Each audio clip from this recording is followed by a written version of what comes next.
आज आपण झटपट तयार होणारा आणि एकदम हेल्दी असा मक्यापासून नाश्ता बनवतोय।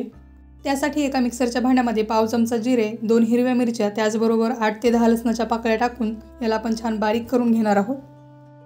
आता याच्यामध्ये आपण 1 वाटी भरून मक्याचे दाणे टाकणार आहोत आणि यालाही आपण थोडंसं जाडसर वाटून घेणार आहोत। तर हे मक्याचे पॅनकेक तुम्ही लहान मुलांच्या टिफिनसाठी देऊ शकता। तर याला आपण थोडंसं जाडसरच वाटून घेतलेलं आहे। आता याला आपण एका भांड्यामध्ये काढून घेऊयात। आता याच्यामध्ये पाव चमचा ओवा हातावरती चोळून टाकायचा आहे, अर्धा चमचा तीळ।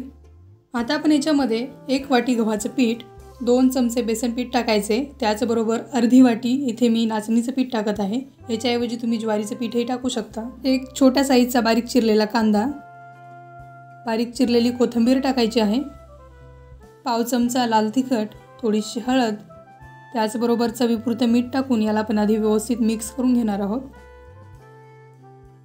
आणि याच्यामध्ये आपण थोडं थोडं पाणी टाकून याला मिक्स करून घेणार आहोत। तर पॅनकेकचं जसं बॅटर असतं तसं मी याचं बॅटर बनवून घेणार आहे। हवं तर हे पीठ तुम्ही थोडंसं घट्ट मळून याचे धपाटे किंवा थालीपीठही बनवू शकता। तर तुम्ही याची कन्सिस्टन्सी पाहू शकता, खूप जास्त घट्ट किंवा खूप जास्त पातळ पण नाही आहे। तर या पिठाला खूप जास्त वेळ भिजवायची गरज नाही। जोपर्यंत तवा गरम होतोय तोपर्यंत हे पीठ व्यवस्थित भिजतं। आता तवा व्यवस्थित गरम झालेला आहे, गॅसची फ्लेम एकदम मध्यम ठेवायची आहे आणि याला आपण कांद्याने व्यवस्थित तेल लावून घेणार आहोत आधी। आणि एक पळी भरून बॅटर तव्यावरती टाकून याला आपण व्यवस्थित पसरवून घेणार आहोत आणि याला झाकण लावून अर्धा ते 1 मिनिट आपण एका साईडने भाजून घेणार आहोत, कारण याला भाजायला जास्त वेळ लागत नाही। आता आपण झाकण ओपन करूयात। वरतून थोडंसं तेल टाकून घ्यायचे आणि याला आपण पलटून घेणार आहोत।